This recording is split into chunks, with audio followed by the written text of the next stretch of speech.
Welcome to Robotica, the ultimate proving ground for robotic warriors. In order to win it all, our builders and their bots will have to conquer the Gauntlet, crush the Labyrinth, and stay alive in the fight to the finish. I'm Ahmed Zappa, and this, right here next to me, is Tonya Medford. Why, thank you, Ahmed. Ahmed, you're the best. And thank you for joining us on our quest to find the best robotic competitors on the face of the planet. Let's meet our first set of competitors. Now, entering the arena, out of the murky depths, he's a bot with a taste for battery acid. It's Hammerhead! This 203-pound bot will definitely turn heads. Its hydraulic pump steers its articulated chassis through tight corners. But don't think the steel machine is built to run and hide. Get in his way and that pneumatic flipper will hammer you. And Hammerhead was built by Israel Matthewson. Israel is a computer technician and father of two, soon to be three, from the heart of logging country, Medford, Oregon. And he pulled the inspiration for his extremely maneuverable robot from the nimble logging vehicles that harvest the local forests. We're Team Gray Matter. Our robot is Hammerhead. It drives like a car, but it's built like a tank. And his opponent, ready to shred some serious metal. This bot's built to slap some sense in his competition. It's Mini Rip.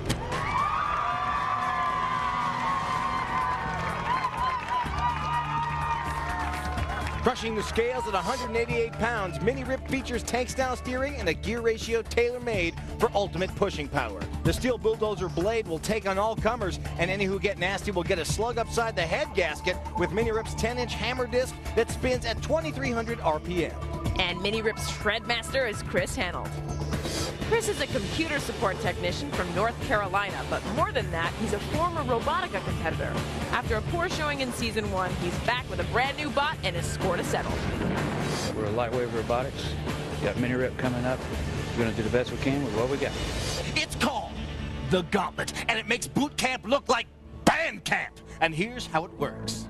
Bust through the wood, pummel the cans, beat the bricks, and waste the blocks. Through the rubble, then it's up the ramp and through the glass, and the Gauntlet's yours. Before we turn our tiny Terminators loose, let's go down to our Robotica science correspondent, Dan Danknick.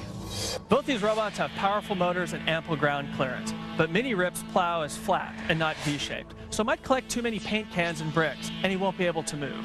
Plus, driver Chris Hannold is not known to be bashful when it comes to speed, but he'd better guard against hitting these sand-filled cans too fast. Just one puncture, and the track is covered with sand.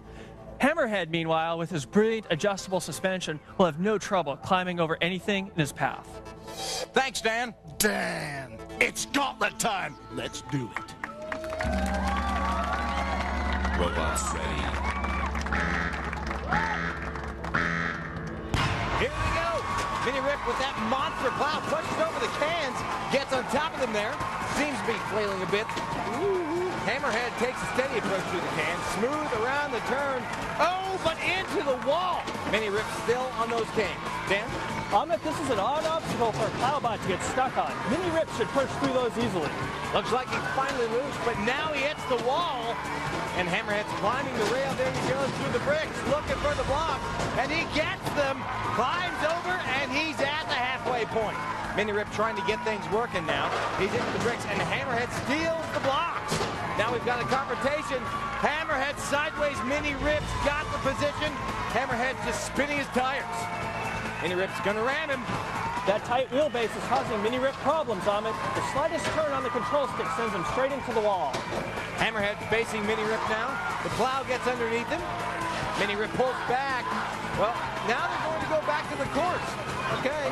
Hammerhead glides smoothly across the rubble. He's at the third turn, and now he's into the cans. Mini Rip's working on the blocks. Ahmed, it looks like Mini Rip set the height of his plow at exactly the wrong level. It's just high enough to let a block slip under it, and bricks are getting under there too. It renders the plow largely useless, and he's still having to climb over all the debris.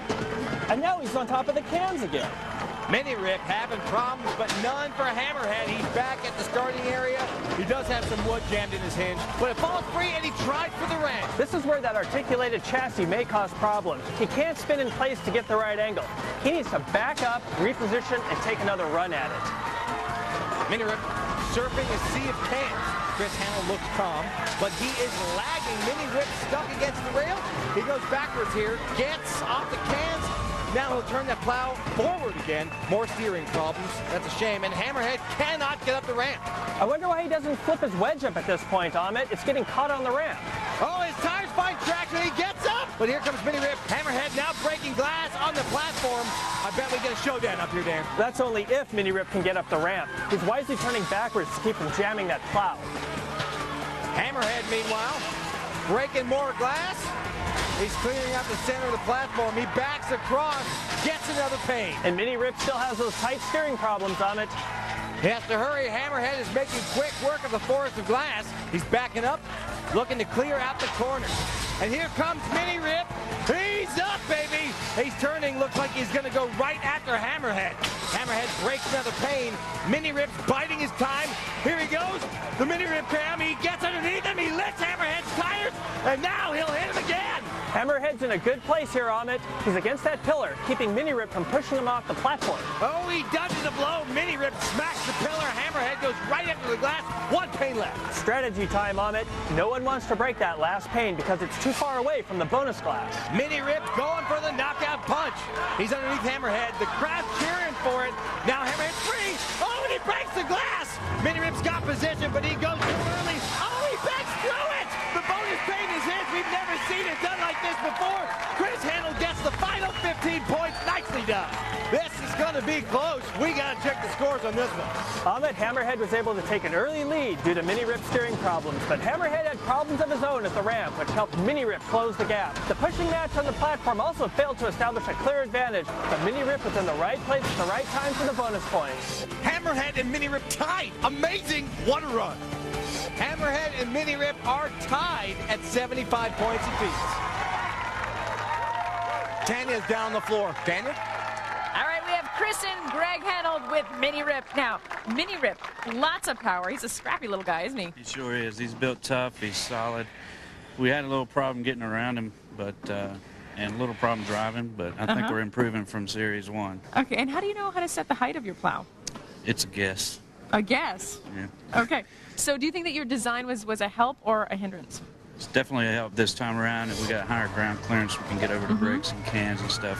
A couple of times we had cans up under us and we were up on the edge, but we always had enough wheels on the ground to get off of it and keep going around. Now, do you know what the score is? Nope. You tied 75-75. Good job, and we're going to see you in the Labyrinth. Thanks a lot. Hammerhead stole a wall from Mini Rip, but without the bonus pane, Israel Matthewson is left with a tie. Kenny is down with him now. Okay, here we have Israel Matthewson and his team, Hammerhead. Now, that was a great round of competition. I love your bot. Explain the design of your bot. Well, it's got articulated steering, so the body bends in the middle so that it can get over obstacles a little bit better. It doesn't drive like a tank. It's attached by a little pivoting device, isn't it? Yeah, there's a center piece that swivels, and it also turns back and forth to steer. Was it well suited for the Gauntlet, you think? I thought so. We've got over the obstacles pretty well. And I noticed that your opponent was going right for you all the time. What was going on when you noticed that he was? That's kind of the idea, is to go for the other guy. The arena's just narrow enough that neither one of us can get through. We had to cross on a corner, so. All right, great round of competition. Congratulations, and we're going to see you in the Labyrinth. Thank you. Let's meet our next set of competitors. Now, entering the arena, out of a North Carolina kitchen comes a bot that's all attitude. She may be pretty in pink, but cross her, and your fate will be worse than sleeping on the couch. It's This 205-pound robot features a direct drive system, tank-style steering, and oh-so-stylish Lexan armor. And with those 4 monster pneumatic wheels, this dame will walk all over you. And the lady at the controls is Tonya Bingham. Robotica's first female driver, Tonya, was inspired by her husband to create So, in between baking cookies and folding laundry, this North Carolina housewife assembled her deadly bot. 14 TSR, and you thought robot building was only for men. And her opponent, straight from the rubble pile and into the center ring. Here comes 201 pounds of bad bot attitude. It's Scrap 8.2. With its no-frills hammer and lifting fork, Scrap 8.2 may look primitive, but those 6 wheels hold a secret. The middle ones are slightly lower for greater control. And its customized closed-loop RC has pre-programmed maneuvers, which will have this bot pirouetting around his competition. And the raider of the scrap heap is Devin Ostrom. Devin is a technical officer at Ryerson Polytechnic University in Toronto, where he has an entire room devoted to his collection of scrap parts. And it's from the depths of that mound of metal that he pulled the parts for his latest creation, Scrap 8.2. We're RTO, Ryerson Technical Officers. Our robot is called Scrap 8.2. We're not pretty, we're not fast, we're not the most expensive robot, but we're brutal and we're irresistible. You've already seen it once tonight, so I'll cut to the chase. Break the walls, beat the rubble, take the ramp, smash the glass, and win the game! Make me proud. And don't take no guff off the gauntlet. Robots ready. And they're off. Passed up the line, motors through the cans. Scrap 8.2 just getting started. Slow past the wood, now into the cans. Bounces up high and now he's got one stuck underneath that plow. Devin Ostrom tries to see what's underneath him, but he's a bit stuck here. Trying to make her way around the first turn. Here's her bot cam. She's got it lined up. Ooh, into the bricks and takes out the blocks. Rookie driver Tonya Bingham is at the halfway point. Scrap's higher front wheels actually encourage climbing, which is what got him stuck here. He's still at those cans. Tonya, meanwhile, having some steering trouble. Now she's in line through the block and the bricks. She stole two walls, and now the bots collide. Scrap trying to get off that can. Tonya looks like she can only turn left, and Scrap is free now. Oh, he climbs up the front and he turns. Now we're getting a pushing match into the wall. There she spins left again. And now Scrap pushing her. Oh, backwards through one obstacle towards the second. Tonya's still spinning. Now they're over the blocks and gets upended onto her side. Now onto her back. Tires spinning. Tonya Bingham is in trouble then. In her optimum configuration is bimodal, but right now her tires aren't finding traction. Scrap 8.2 drives right around her, and now he's clearing rubble, takes out the rest of that brick wall. He's into the third turn. He's got time, but the real test is right here. That second wall of cans is waiting for him. He avoids most of them, but there he goes. On top of one, Devin has to be careful. It looks like his plow is low enough to push the cans aside, but he keeps climbing on top. The wood is actually what's hurting him right now. That one can keeps getting hung up on the edge of the board, and when Scrap tries to push it, he ends up climbing instead. Devin's working it. Now he's free. He's at the starting area, ready to take on the ramp. And here's where those offset wheels really help you. No problem climbing the ramp. The fourth glass is his for the taking. Oh, nice spin move that takes out three panes with that tail. Devin designed that as a free swinging tail. It's unpowered, so it's only effective when Scrap spins clockwise. Well, he's doing it to good effect so far on the platform. He backs up. Another spin move takes out two more. Looked like he's determined to use that tail on every piece of glass rather than driving through them, Dan. Well, it's a safe strategy, With out, there's no hurry, and he doesn't want to drive off the edge, so he's using that tank-style steering to spin on his own axis, keep the weight over those middle wheels, which keeps him very secure up there. And he's down to 4 panes. And now 3. Earlier we saw Tonya only turning left. Now we see Scrap only turning right. He just misses that pane there. Now he takes it out with that front plow. Safe move. It's in the middle on the platform. And the spin move nails the final 2. Here comes the bonus pane. Scrap with a running start. Moves in slow. Looks like he's trying to get that bonus pane with that tail. Come on, drive through it, buddy. Now he pulls away. What is he trying to do here? There it is. He does use that tail. Gets the 15 points.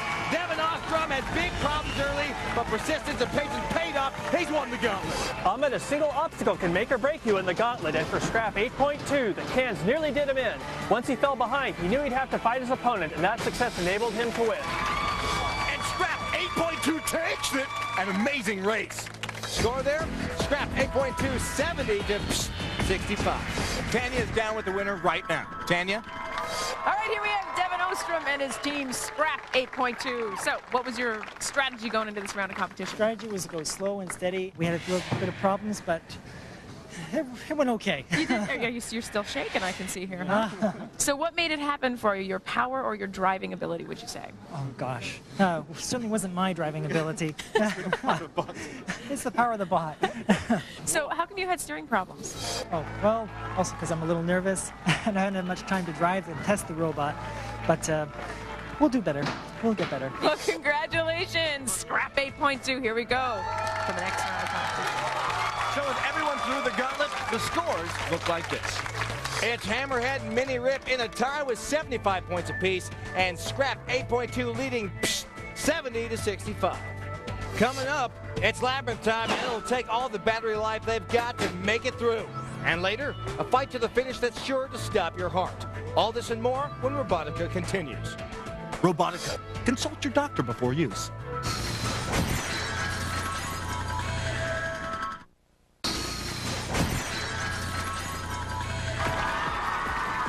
Welcome back to Robotica. We just saw Hammerhead and Mini Rip go head-to-head in the gauntlet and tie. And lost a big lead by lying on her back, opening the door for Scrap 8.2 to take the win. Here's how the scores look so far. Hammerhead and Mini Rip are tied with 75 points each, and Scrap 8.2 is beating 70-65. The robots took some major punishment in the gauntlet. Dan Danknick is down right now in the pits. Dan? Thanks, guys.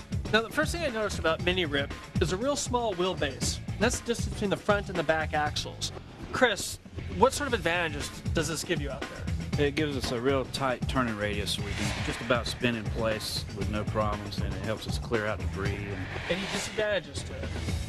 It's a little more difficult to drive than the longer base robots because it's less stable than they are. So great strategy out there. Looks like you came out unscathed. Anything to fix for the next round? I don't think so.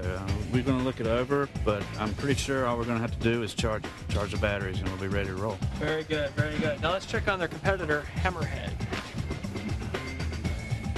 Israel, any damage out there? Looks like you guys are working on some kind of box here. Yeah, it looks like my flipper stopped working in the middle of the match. I'm not exactly sure what happened, but we'll open this box up here and find out. Was that the cause of your problem trying to climb the ramp? Yeah, the ramp was pretty steep, so I wanted the flipper to be up so that I could get my front wheels onto it. Well, the flipper was down, so it kind of caused me to veer off a little bit. That's the story in the pits. Back to you. Dan rules. All right, now let's learn a little more about the robot I like to call Hammerhead. This undulating steel mass is an ingenious blend of form and function. Hammerhead's articulated chassis is centered on a flexible pivot point for maximum maneuverability. The body of the robot can move in 2 degrees. It's got 2 degrees of freedom, left, right, and it also swivels. We designed it like that so that it could handle large bumps and still leave all 4 wheels on the ground. A lot of logging equipment is designed like this. They're able to turn around on a dime. We think it steers better than a standard differential type of steering on most robots. Hammerhead's automotive-style differential enables the 13-inch foam-filled tires to spin at different speeds for maximum control on tight turns. And he's hoping that with a combination of driving skill and design savvy, he'll be delivering a winner at Robotica. So Hammerhead and Mini Rip are tied, and it all comes down to the Labyrinth. While they get ready for that, let's get to know the Hannold brothers, builders of Mini Rip. Chris and Greg Hannold went straight to the drawing board and designed Mini Rip using the best elements from their past efforts. We put Mini Rip together out of parts from all 5 of our previous robots. Driven by 24-volt bicycle motors, Mini Rip boasts a massive 12 horsepower. That power is augmented by a 10.5-to-1 gear reduction. And to make the most of Mini Rip's pushing power, Chris and Greg added a 30-inch steel bulldozer blade to the front. And anyone attacking the robot from behind will have to face this. A custom-made 10-inch steel disc that spins at a deadly 2,300 RPM. Chris and Greg are confident they've got what it takes, and they'll try to prove it in this next event. We call it the Labyrinth, and the bot that survives it is the one that moves on, and here's how it works. 6 challenges guard 6 glass panes. The tougher the challenge, the more points the pane of glass is worth. Smash through them all and get past the gates to the final pane, and the bonus points are yours. Now watch out for the Robotica rats, because they're coming for you, baby. Let's go down to our robot expert, Dan Danknick, who's standing ringside. Thanks, Tonya. Hammerhead's design is really different. He's like 2 robots joined at the hip. He can move this way and this way at the same time. He's so flexible, he'll be able to breeze over the obstacles like the speed bumps. But he's going to have a hard time maneuvering in the corners, where his relatively large turning radius could spell trouble. Mini Rip has the same ground clearance as Hammerhead, but driver Chris Hannold has got to get his speed under control. If he can do that, I think he's got the edge. Back to you. Thanks, Dan. Israel Matthewson's Hammerhead is pulling in on the left, and Chris Hannold's Mini Rip has pulled in on the right. Both have added glass breakers for this event.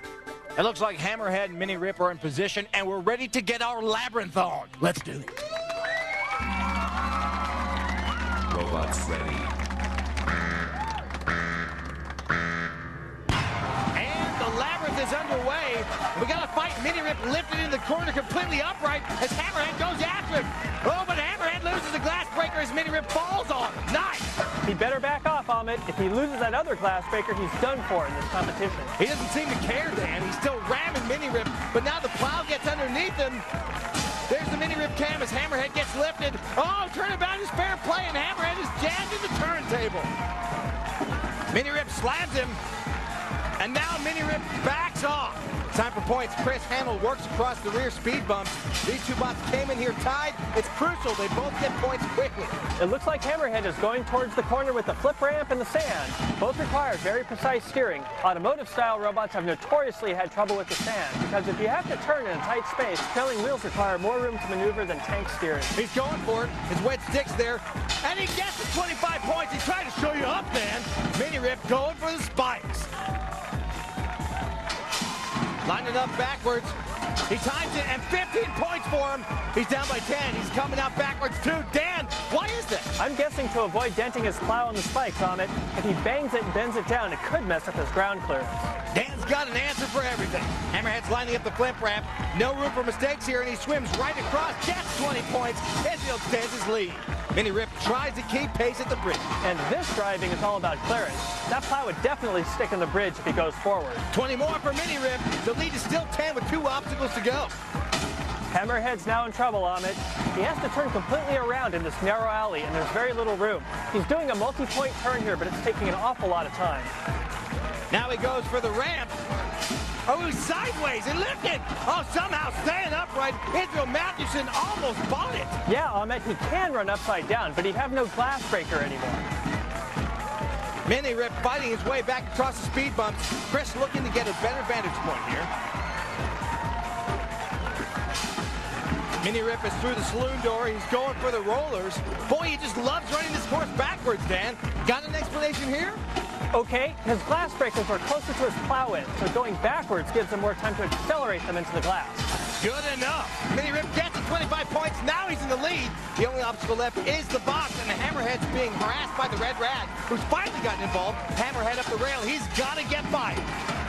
Oh, he's going around, but he's still going the wrong way. The box is straight ahead. He's taking the long route over the speed bumps, and Gray Rat's going to get in his way, too. He loses that glass breaker, but does get by. Maybe he's going after Mini Rip. Interesting situation here, Ahmed. If Hammerhead gets the box, he ties Chris, and it all comes down to the bonus pane. If Mini Rip gets the box, but Hammerhead gets the bonus pane, we've got an overall tie, and both would move on to the fight to the finish. And the bots collide! Hammerhead on top of Mini Rip, neither side backing down. And now they're both going for the jump. Oh, the box is straight ahead. Mini Rip seems to be holding the inside position here. Hammerhead back through the saloon doors, and now Mini Rip heads for the box. Israel's trying to get Hammerhead moving. He needs to catch up. Mini Rip, is he waiting for him? He turns around. Oh, backing into the box, and the Hammerhead joins him. Oh, who's going to get through first? Mini Rip is doing the pushing here. Oh, and wisely keeps the gap small just enough for him to slip through. And he's got the point. Hammerhead bumming, but he can still get the tie if he gets the bonus pane. There's the siren, and Mini Rip goes after Hammerhead. No way Mini Rip can lose. But he'd much rather face only one opponent on the fight to the finish platform than 2. Hammerhead's got that wedge down. He needs to raise it up if he wants to knock down those gates. Hammerhead spinning those tires, trying to push Mini Rip out of the way. He hits those gates again, but Mini Rip's having none of it. They're fighting at the saloon doors now, time becoming a factor. Hammerhead fighting that steering, and now he's sideways at the gates. And I'm sure Mini Rip is content to leave him there. Even Handsome doesn't want him to reposition. Hammerhead not moving. He needs to hurry. Mini Rip got that hammer disc spinning now. He's attacking. Hammerhead gets going backwards. Gets a wheel up the gate. I don't know if he has the power to get through at that angle, though. Mini Rip's not letting him reposition. Oh, this is tense. I would love a three-way fight to the finish. But Hammerhead's losing valuable time here. He gets free, but he still can't push Mini Rip. The Rats are mostly watching as Mini Rip gets under Hammerhead. Hammerhead's tires are spinning. And there's the buzzer. Oh, it's not meant to be, but what an incredible round of competition. Maybe the closest we've had all year, but in the end, Crest, Hannold, and Mini Rip come out on top. Amit, there was no obstacle these bots couldn't handle as they cleaned up the Labyrinth. It came down to a shoving match, and ultimately the Hinged Hammerhead was only pushing with half his bot, which gave Mini Rip the strength to hold him off and hang on to the victory. And we've got our first competitor in tonight's competition. It's Mini Rip. Mini Rip wins with 75 points over Hammerhead's 45. Tonya standing by with our glorious winner. Tonya? Hey everyone, here we have Chris and Greg Hannold representing Mini Rip. Wow, that was amazing. Tell me the story. What was it like? You guys went right for each other. There's a lot of hostility going on in there. We both kind of got in each other's way there towards the end. Yeah. We're trying to gather some points, and I know they wanted that last big points, but Tell me about the beginning, though. Right from the beginning. What was your strategy? I was just going to try and get them pushed up against the wall, and they had us against the wall pretty good, but I didn't try and move, so it just kind of stayed there, and we ended up on our wheels and got out first. Well, did you guys have a hard time getting your plow underneath Hammerhead? I think so, because they've got an actuated wedge there that they can move up and down, and I think they put it just above where the bottom of our plow goes. Normally we'd run it flat on the ground to get under them easier, but we got so many speed bumps and things here that we can't do that. We had to have some ground clearance. So the score is 75-45, and Mini Rip is going on to the fight to the finish. We can't wait. Good job. Coming up, and Scrap 8.2 enter the Labyrinth, but only one will live to talk about it, at least until the fight to the finish. I'll tell you this, it's not a good time to be a robot, but it's a great time to watch them smash into stuff. We've got more of that when Robotica returns. Scrap 8.2 and are separated by 5 points. They'll run the Labyrinth when we come back, so stay with us. Believe you me, you don't want to miss this. Robotica.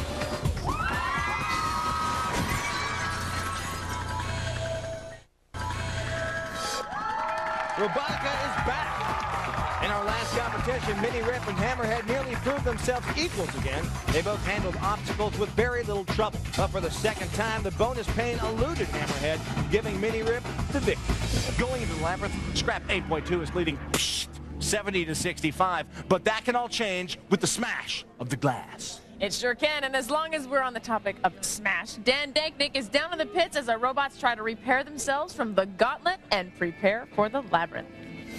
Thanks, guys. Well, that last competition really proves that slow and steady can win the race. Devin, it looked like you got hung up a few times out there, but you were still able to crawl off. Well, what was happening? Oh boy, I was really lucky. We put all sorts of features into the machine, like closed-loop velocity control and 6-wheel drive, and I put the forks. But even with all that stuff, like, nerves can just wreck everything. So you were just plain old nervous out there? I was really nervous, and I was thinking, oh, am I picking up interference? Is there noise from cameras or something that's coming in? But I think it was me that was just not using the technology that was there. But I was really lucky. But it's designed to be able to get out of situations. So everything worked out okay? You don't have to fix anything? You're ready to go for the Labyrinth? The next one, all we have to do is fix our forks in the front. You can see they took a little bit of a beating. Great. And that, but we were really lucky. Sounds good. Sounds good. Okay, well, let's see about their competition. Guys, the good news is that you're only 5 points behind going into Labyrinth, so you can probably make that up. Now tell us a little bit about your robot here. It's compact. Yeah, we run 4 independently driven NPC motors at a 1.6 horsepower, makes a combined of about 6.5 horsepower. And it looks like you have independent speed controls on each motor for reliability. And so if one goes out, the other ones will keep going? Oh yeah, yeah. And we got one for the weapon, so everything is compact. It's a very simple design, and that's what we went with simplicity, make sure everything just works, and if anything breaks down, can interchange very easily and very quickly. That's a great design philosophy. Well, they're only a little bit behind, and we'll clean up the robot, be ready for the Labyrinth shortly. Back to you guys. lost in the Gauntlet, but not by much. If things had flipped the other way around, it might have been a different story. Before she tries to settle the score in the Labyrinth, let's hear a story about a bot named As a first-time robot builder, Tonya Bingham wasn't afraid to challenge herself with some tricks that could scare even seasoned robotic competitors. Wheels are 14-inch and they're foam-filled, and this makes my robot invertible, so if I flip over, I can still drive on it. Tonya decorated in her favorite pattern, pink camouflage, but while it may look like Barbie's dream car, does have bite. For a weapon, I chose a melon cutter, which can cut up to 2 feet of steel, and I'm hoping to fling and throw my opponents. I just want men to know that women can do the sport as well, and that women rule. Now let's turn our attention to her opponent, the formidable Scrap 8.2. For his latest creation, Devin Ostrom joined forces with 2 co-workers to build Scrap 8.2. These things nice and sharp. Do a nice job, Joseph. It's called Scrap 8.2 because, one, it's made out of scrap, junk that I had kicking around. 8.2 because the number of weeks that it's taken to put it together. Compared to its pricey high-tech competitors, Scrap 8.2 is downright primitive. The total cost for this recycled robot is about $400. For the controller, Devin converted a standard joystick into a one-of-a-kind drive system. It is a great joystick. This is the Uber joystick. It's got left and right, even has a rotational component built into it. Devin is sure that Scrap 8.2 will carry him from the bargain basement to the top of the heap. So we've got a really interesting battle on our hands here. It may come down to just strategy and luck. That's the best way, I always say. In the month of May, rabbits eat hay. Right? Now, let's check in with Dan Danknick, who is standing ringside. Thanks, Tanya. What you're about to see is a classic battle of brains versus brawn. It's a powerhouse. 4 wheels, 4 motors, and the rest is all batteries.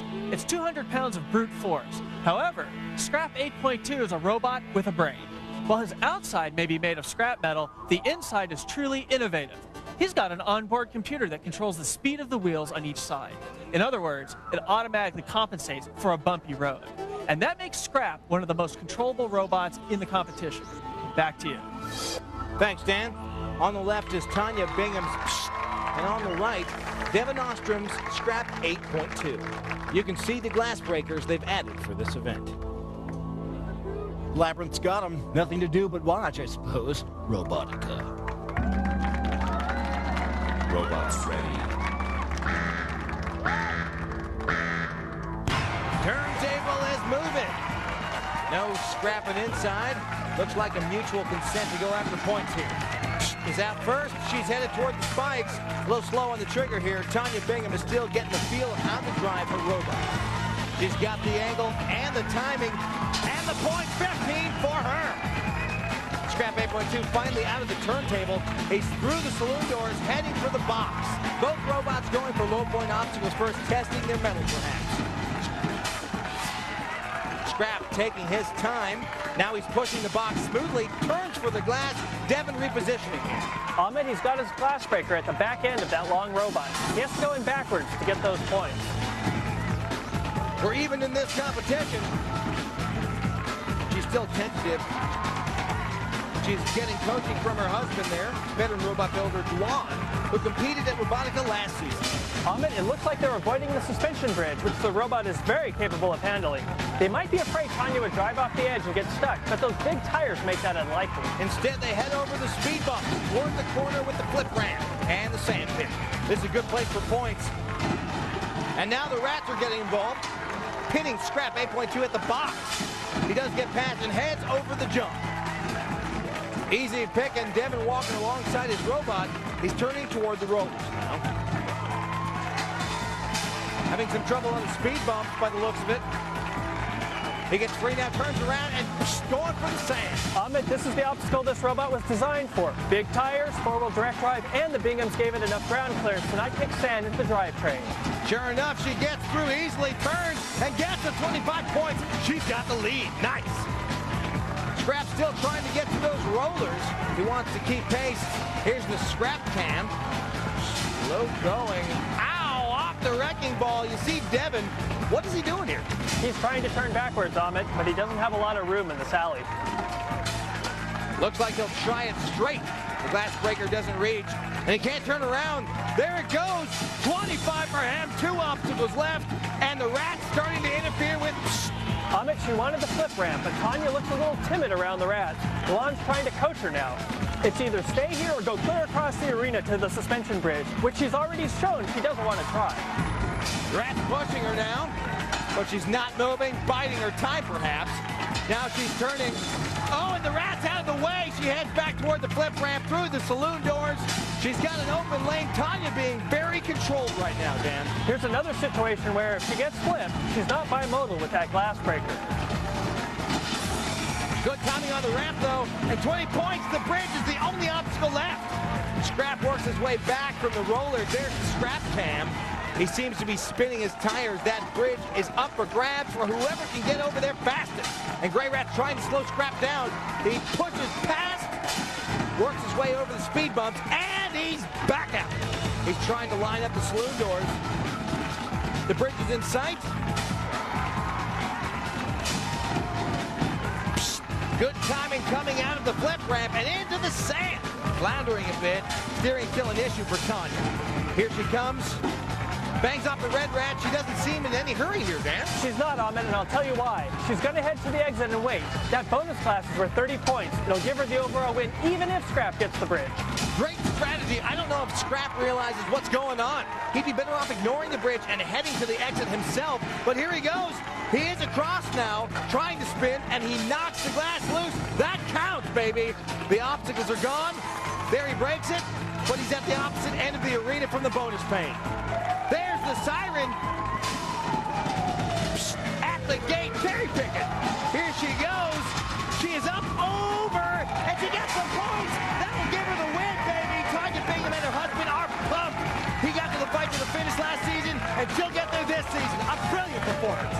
Amit may have chosen other obstacles over the suspension bridge because of the type of obstacle it was, but ultimately its location is what made the difference. Scrap 8.2 may have cleared the bridge, but he got straight at the back while took the decisive bonus point. Yes, and takes the lap. So, beat Scrap 8.2, 90-60. That means Tonya Bingham moves on to the fight to the finish. But before we get to that, Tanya's down with our winner. Take it away, Tanya. Here we have Tonya Bingham representing... All right, great job. Thank you. So I got to tell you, I love this. You are the only female driver. Tell me about that. How long have you been driving for? Not too long. I actually just kind of started, so. Really? Yeah. And what went through your mind? What was your strategy going into this round? Just slow and easy. And he was telling me what to do. So it was actually a whole lot easier than I thought. So. Okay, so do you think that this is definitely a sport for women? Oh yeah, I want to do it again. I want to destruct more things. What was the hardest obstacle, would you say, in this round? I think the flipper thing, I was real nervous because I swear to God I was not going to go to that. So. Oh, really? Yeah. Were you afraid of getting stuck in the sand, too? No. Not at all. You knew that you could just blast right through it. Yeah, the sand was easy. So why did you avoid the bridge? Because I was a little nervous being a beginner driver that my wheel would go off the side, so I just avoided it. Well, you sure didn't look like a beginner driver today. Thank you. And Douan, you've been helping her out here too. Yeah, just trying to keep her calm. I think I knew she was able to do it. Her father's a race car driver, and I knew that she could do it. She had it in her, so she did it. So I'm very proud of my wife. So. Okay, and I have to ask you this. Okay, you did it to give Amit and I a hard time, right? Mm-hmm. Why did you name your robot? Because that's like my famous saying when we're around the house. You're like, honey, get me a drink. I go, psh. It's not a don't talk to your hand. It's that. Honey, drive the robot for me. Well, we love the name. We're having a lot of fun with it on the show, and you are going to the fight to the finish. Great job. Coming up, it's the bots from North Carolina, Mini Rip versus in the fight to the finish, the Carolina Crushers tangle. The fight to the finish will make one of them a hero, and the other one, well, no one ever remembers the other one anyway. It will all go down when Robotica returns. Get ready to live. The fight to the finish when we come back. Robotica.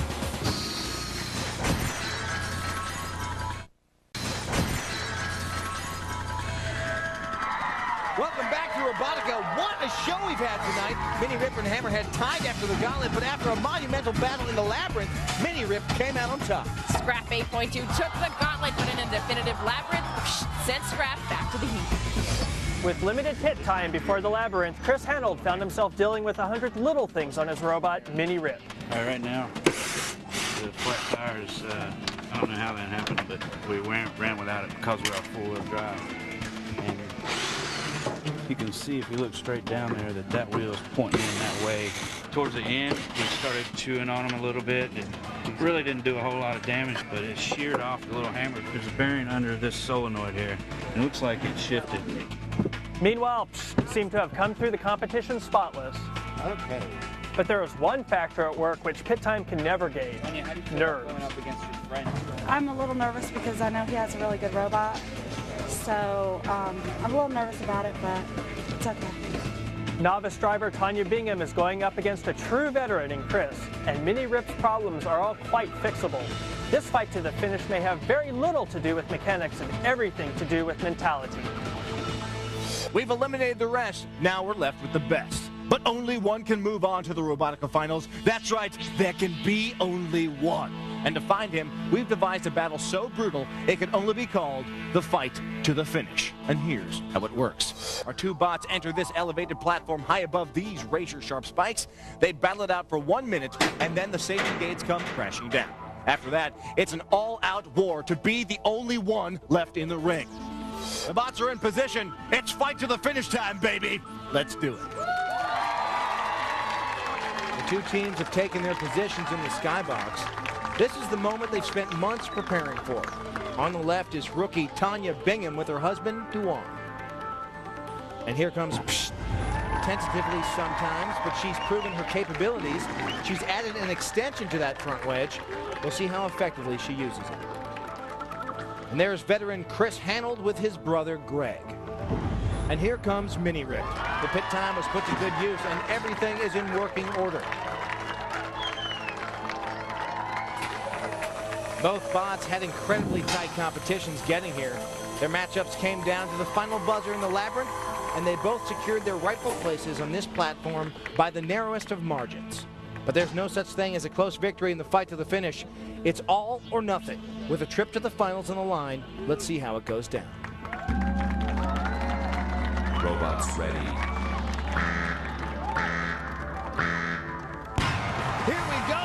Straight at each other, and Tonya's wave goes flying and gets turned upside down. Oh, she's driving that way now, but she's got to be disoriented.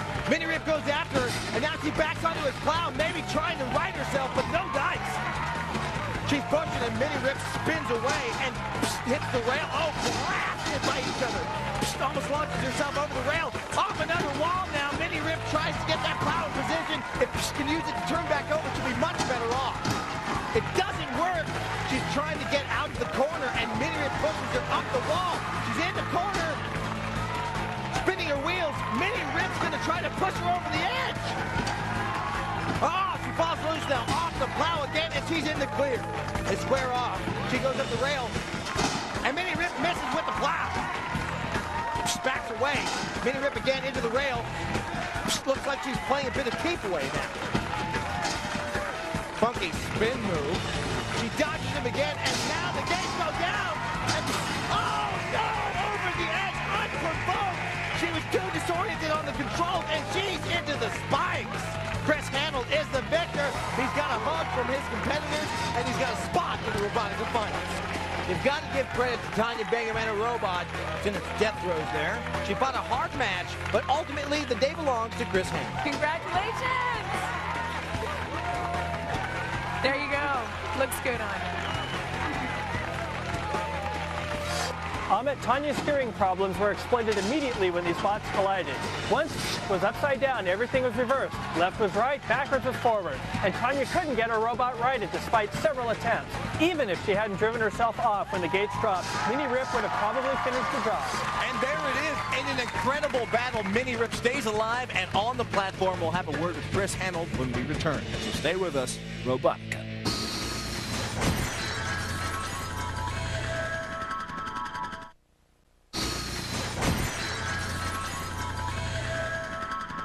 We have Chris Hannold and his team, Mini Rip, great round of competition. Now tell me about the time when Chris was flipped upside down. What was going on in your mind at that point?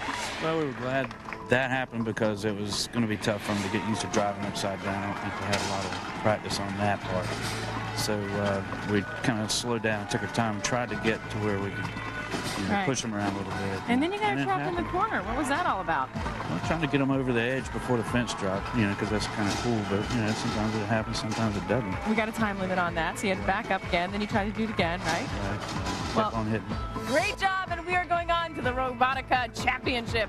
That's good. We'll see you there. Well, next we meet 4 more robots will face each other. Who will be the best of the best? Well, you'll just have to catch us next time and see. For Tonya Memi, Dan Danknick, and myself, Ahmed Zappa, goodbye, and Robotica speed, my friends. Over and out.